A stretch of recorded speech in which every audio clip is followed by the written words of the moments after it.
ഒരുത്തൻ സലഫിയായാൽ അല്ലെ ശിയാക്കളിൽപ്പെട്ടാൽ അല്ലെങ്കിൽ റാഫിദത്തായാൽ ഖവാരിജിൽപ്പെട്ടാൽ ജമാഅത്ത് ഇസ്ലാമിയിൽപ്പെട്ടാൽ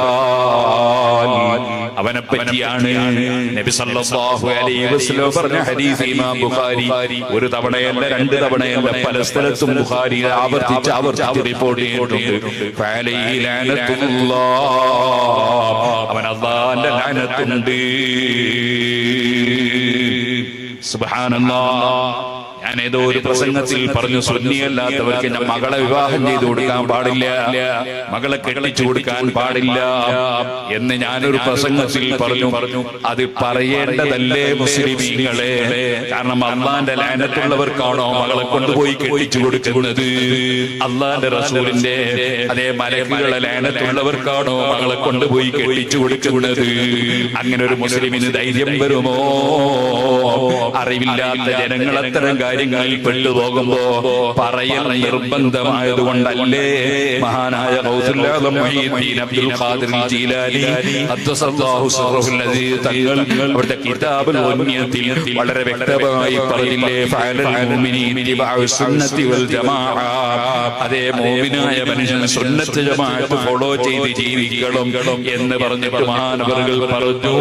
അതിന്റെ ശേഷം അതാ സുന്നത്ത് ജമാഅത്തിന്റെ വിരോധികളുമായി അവരോട് എതിർത്ത് തന്നെ നിൽക്കണം. അവർക്ക് നിക്കാഹ് ചെയ്ത് കൊടുക്കാൻ പാടില്ല, അവരെ വർദ്ധിപ്പിക്കുന്ന ഒരു ഏർപ്പാടും ചെയ്യാൻ പാടില്ല. എന്തിനധികം ഒരു പെരുന്നാളിന്റെ എന്ന് ആശംസ പോലും അവർക്ക് പറയാൻ പാടില്ല, അവർക്ക് നിക്കാഹും ചെയ്തു കൊടുക്കാൻ പാടില്ല. സുബ്ഹാനല്ലാഹ്. ഇതല്ലേ ബഹുമാനപ്പെട്ട ശംസുൽ ഉലമാ അബൂബക്കർ മുസ്ലിയാർ അവറുകൾ അതേ സുന്നത്ത് ജമാഅത്തിന്റെ വിരോധികൾ മരിച്ചാൽ അവർക്ക് മയ്യിത്ത് നിസ്കരിക്കാൻ പാടില്ല എന്ന് പറഞ്ഞ് ശംസുൽ ഉലമാ ഉസ്താദ് ഫത്വ കൊടുത്തപ്പോ ഈ ഇബാറത്തിൽ ഉദ്ധരണിയല്ലേ എടുത്തുദ്ധരിച്ചത്?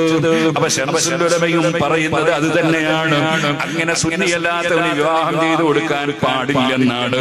ഓ സുഹൃത്തുക്കളെ, ഞാനിത് പറഞ്ഞു വരുന്നത് ദീനിന്റെ നിയമങ്ങൾ പണ്ഡിതന്മാര് പറയുമ്പോ പരിഹസിക്കുകയല്ല വേണ്ടത്, മറിച്ച് ഖുർആനും ഹദീസും അനുസരിച്ച് വല്ല വാക്കും പറയാറുണ്ടെങ്കിൽ അതാണ് പറയേണ്ടത്. ഇമാമിങ്ങളെ കിതാബുകളാണ് ഉദ്ധരിക്കേണ്ടത്, അല്ലാതെ വിവരമില്ലാത്തവന്ന് നാക്കടിച്ചത് കൊണ്ട് കാര്യമില്ല, നാക്കിട്ടടിച്ചത് കൊണ്ട് കാര്യമില്ല. കാര്യം എല്ലാ മുസ്ലിമീങ്ങളും മനസ്സിലാക്കണം.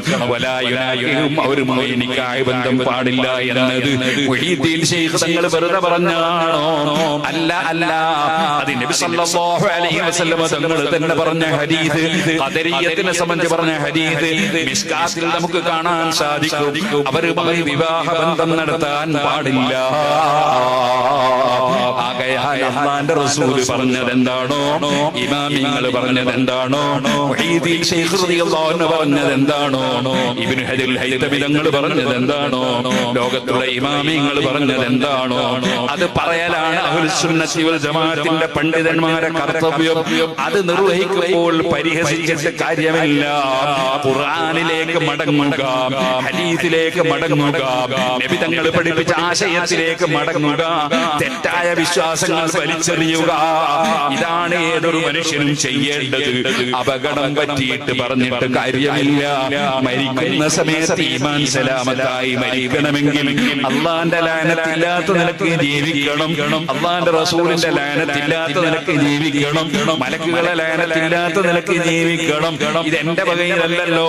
ഇമാം ബുഖാരി റിപ്പോർട്ടിലെ ഹദീസല്ലേ, മൻ ഹദസ, വല്ലവനും സുന്നത്ത് ജമാഅത്ത് വിട്ട് പുത്തനാശയക്കാരനായാൽ ഔ ആവാ മുഹദിസൻ, അല്ലെങ്കിൽ പുത്തനാശയക്കാരനെ ചേർത്ത് പിടിച്ചാൽ അലൈഹി ലഅനത്തുല്ലാഹി വൽ മലായികത്തി വന്നാസി അജ്മഈൻ, അല്ലാഹുവിന്റെ ലഅനത്തുണ്ട്, മലക്കുകളുടെ ലഅനത്തുണ്ട്, സർവ്വമഹാന്മാരായ ജനങ്ങളെയും ലഅനത്തുണ്ട്.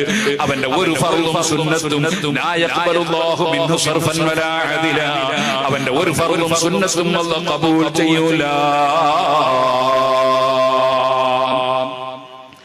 ഓ സുഹൃത്തുക്കളെ, എല്ലാ പണ്ഡിതന്മാരും പറയുന്നത് തന്നെയാണ്, സാധുക്കളായ ഞങ്ങളും പറയുന്നത്. ഞങ്ങളെ വകയിൽ പ്രത്യേകിച്ച് പുതിയതൊന്നും പറയലില്ല. അങ്ങനെ പറയാൻ പാടും. പുതിയത് പറഞ്ഞാൽ മതിയോ? നമ്മൾ എന്ത് പറയുന്നുണ്ടോ അതെല്ലാം ഇമാമിങ്ങൾ പറഞ്ഞത് മാത്രം പറയാണ്. സുബ്ഹാനല്ലാഹ്. ചിലർക്ക് ചില ധാരണകളുണ്ട്. അവരുടെ അടുത്ത് പണം ഉണ്ടാവും, അല്ലെങ്കിൽ അധികാരം ഉണ്ടാവും. അതുകൊണ്ടൊന്നും സുന്നത്ത് ജമാഅത്തിനെ വിളിക്കാൻ കഴിയില്ല.